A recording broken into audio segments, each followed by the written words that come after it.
रात के 1:30 थे।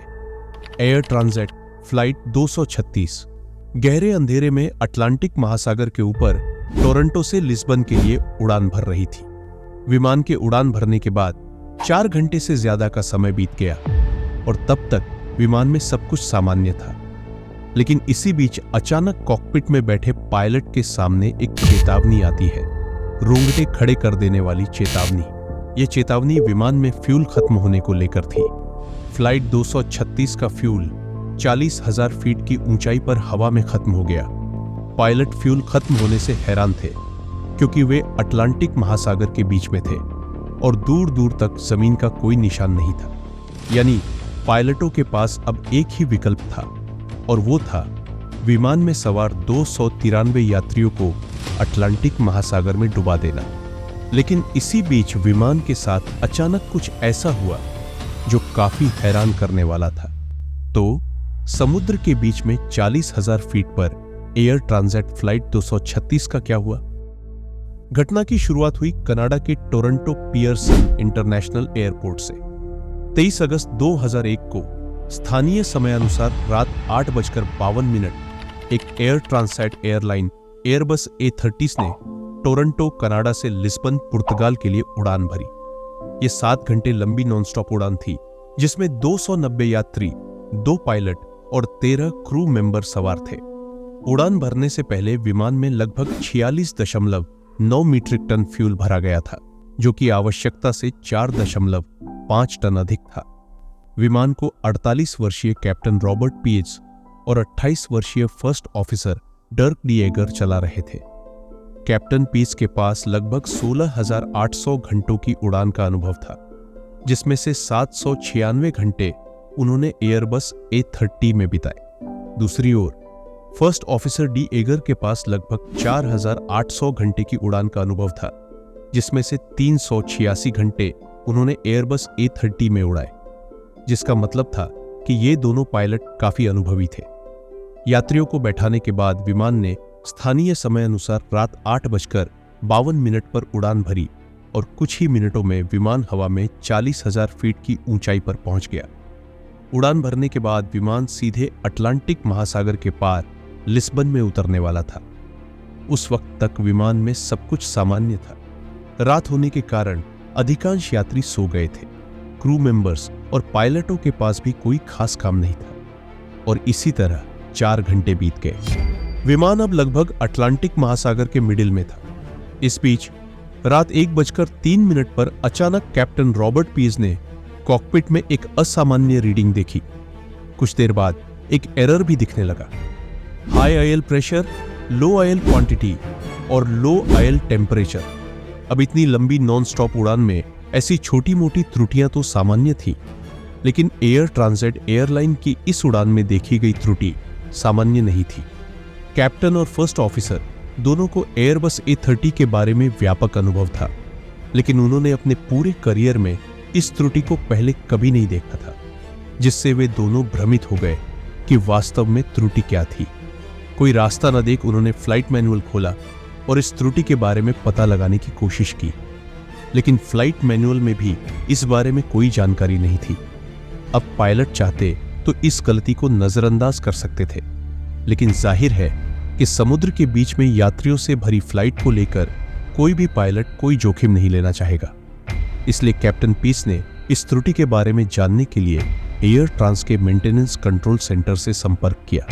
लेकिन हैरानी की बात यह है कि विमान की मेंटेनेंस टीम को भी इस गड़बड़ी के बारे में कुछ नहीं पता था। हालांकि मेंटेनेंस टीम ने पायलटों को सलाह दी कि उन्हें इस त्रुटि पर नजर रखनी चाहिए और जल्द से जल्द इसके बारे में पता लगाने की कोशिश करनी चाहिए। बहुत समय बीत गया और पायलट अब यह मानकर निश्चिंत हो गए कि यह त्रुटि कोई गलत सेंसर के कारण हुई थी, जो बिल्कुल सामान्य थी। लेकिन इस घटना के ठीक आधे घंटे बाद रात 1:30 पर पायलटों के सामने एक और चेतावनी आई और यह चेतावनी फ्यूल इम्बैलेंस की थी। दरअसल हर हवाई जहाज में फ्यूल दोनों पंखों में समान होता है, लेकिन कभी कभी किसी पंखों में फ्यूल की मात्रा बहुत कम हो जाती है, इसलिए कॉकपिट में फ्यूल इम्बैलेंस की चेतावनी आने लगती है। लेकिन पायलट इस समस्या से ज्यादा चिंतित नहीं थे, क्योंकि इस समस्या को कॉकपिट में बैठे पायलट ही ठीक कर सकते थे, और उन्होंने ठीक वैसा ही किया।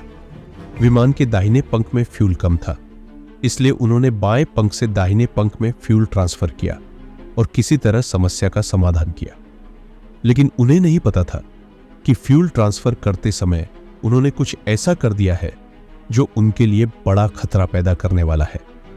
दरअसल फ्यूल ट्रांसफर के बाद विमान के 2 नंबर इंजन में ऑयल टेम्परेचर कम होने लगा और ऑयल प्रेशर बढ़ने लगा। पायलटों को अब मामले की गंभीरता का एहसास हुआ, क्योंकि विमान तब अटलांटिक महासागर के ठीक बीच में था और दूर दूर तक जमीन का कोई नामो निशान नहीं था, जिससे पायलट काफी घबरा गए और विमान को उतारने के लिए हवाई अड्डे की तलाश करने लगे। निकटतम हवाई अड्डा पुर्तगाल में अजोरेस द्वीप पर लाजेस एयरबेस था। पायलटों ने तुरंत हवाई अड्डे के अधिकारियों से संपर्क किया और इमरजेंसी लैंडिंग की अनुमति मांगी। थोड़ी देर बाद उन्हें अनुमति मिल गई और उन्होंने बिना देर किए तेजी से विमान को लाजेस एयरबेस की ओर मोड़ दिया। लेकिन इसी बीच कैप्टन पीच को पता चला कि विमान से प्रति सेकंड लगभग 1 गैलन फ्यूल खर्च हो रहा है और अब उनके पास केवल 7 टन फ्यूल बचा है और लाजेस एयरबेस अभी भी 280 किलोमीटर दूर था। यानी अब उनके पास लाजेस तक पहुंचने के लिए भी पर्याप्त फ्यूल नहीं था। फिर भी कैप्टन हार ना मानते हुए किसी तरह लाजेस तक पहुंचने की कोशिश करते रहे। लेकिन स्थिति तब बिगड़ गई जब रात 2:13 पर विमान के दाहिने पंख के 2 नंबर इंजन में आग लग गई, जिससे पायलट बेहोश हो गया। विमान में अब केवल एक ही इंजन बचा था और उसमें भी फ्यूल खत्म हो रहा था। लेकिन जो भी हो, हकीकत तो यह थी कि अब वो एक इंजन ही विमान का आखिरी सहारा था। विमान को अब एक इंजन पर उड़ाने के लिए कैप्टन विमान को 40,000 फीट से 33,000 फीट की ऊंचाई पर ले आए। कैप्टन को लगा कि प्लेन में शायद कहीं लीकेज हो गया है, इसलिए उन्होंने लीकेज ढूंढने की कोशिश की, लेकिन अंधेरा होने के कारण वे उसे ढूंढ नहीं सके। इसी बीच विमान की मेंटेनेंस यूनिट ने पायलट से संपर्क किया और उन्हें विमान को 20,000 फीट की ऊंचाई पर लाने की सलाह दी। लेकिन पायलट अब ऐसा जोखिम नहीं उठा सकते थे। यदि विमान एकदम से इतना नीचे चला गया और लीकेज का पता नहीं चल पाता, तो वे चाहकर भी उस ऊंचाई पर वापस नहीं लौट पाते और मजबूरन विमान को समुद्र में उतारना पड़ता। इसलिए वे मेंटेनेंस यूनिट की बात नहीं मान सके और बिना कोई जोखिम उठाए 33,000 फीट की ऊंचाई पर ही रुके रहे। पायलटों का मानना था कि वे एक इंजन पर लाजेस एयरबेस तक पहुंच सकते थे। उधर विमान अधिकारियों ने रनवे को पूरी तरह से तैयार रखा ताकि विमान की लैंडिंग के दौरान कोई खतरा ना हो। विमान अब धीरे धीरे लाजेस एयरबेस की ओर बढ़ रहा था।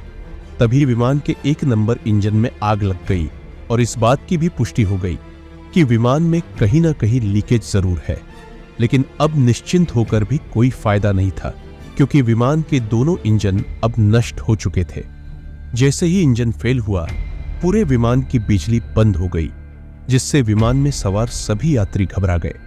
विमान अब 33,000 फीट की ऊंचाई से 30,000 फीट की ऊंचाई तक उतर चुका था और अब विमान ग्लाइड करने लगा। यहां प्लेन ग्लाइड से हमारा मतलब यह है कि जब कोई प्लेन वर्टिकल डिस्टेंस तय करता है तो वह हॉरिजॉन्टल डिस्टेंस भी उसी अनुपात में तय करता है और हर प्लेन का अपना ग्लाइड अनुपात होता है।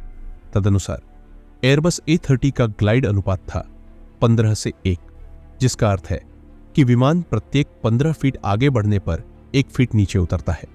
अब लाजेस एयरबेस और विमान के बीच की दूरी केवल 121 किलोमीटर रह गई थी, जिसे ग्लाइडिंग करके तय किया जा सकता था। लेकिन तभी पायलटों के सामने एक और समस्या आकर खड़ी हो गई। जैसे ही विमान ग्लाइडिंग करके आगे आई, वह अजोरेस द्वीप के इतना करीब आ गया कि अब विमान और द्वीप के बीच केवल 15 किलोमीटर की दूरी रह गई। लेकिन समस्या यह थी कि विमान अभी भी 20,000 फीट की ऊंचाई पर था और अगर पायलट उस ऊंचाई से विमान को उतारने की कोशिश करता तो विमान के क्रैश लैंडिंग की संभावना अधिक होती।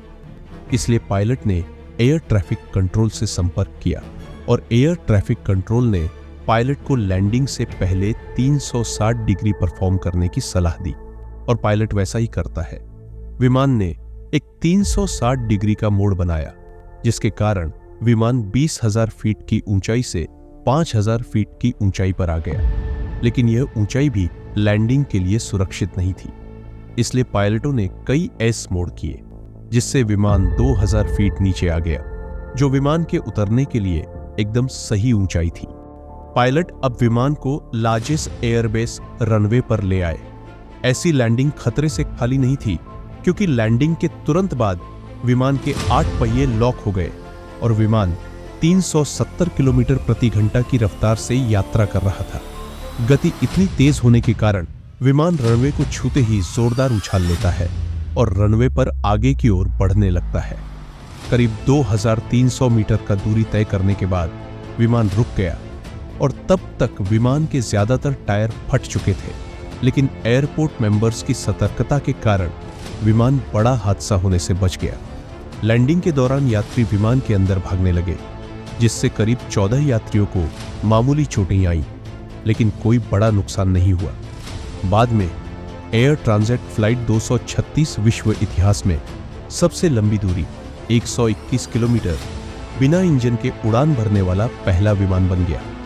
घटना के बाद पुर्तगीज एविएशन इन्वेस्टिगेशन डिपार्टमेंट या GPIA ने जांच की और पाया कि मेंटेनेंस स्टाफ ने उड़ान भरने से पहले विमान के हाइड्रोलिक सिस्टम में एक गलत पार्ट्स इंस्टॉल कर दिया था, जिसके कारण उड़ान भरने के कुछ देर बाद ही पार्ट्स फेल हो गया और फ्यूल लीकेज होना शुरू हो गया, जिससे विमान के दोनों इंजन जल गए। इस घटना के लिए एयर ट्रांजिट दोषी थी, इसलिए कनाडाई सरकार ने कंपनी पर लगभग 2,50,000 कनाडाई डॉलर का जुर्माना लगाया। एयरबस भविष्य में अपने सभी विमानों में जरूरी बदलाव भी करता है, ताकि भविष्य में ऐसी समस्याओं का सामना न करना पड़े। उम्मीद है हमारी ये वीडियो आप लोग भरपूर लाइक और शेयर करेंगे।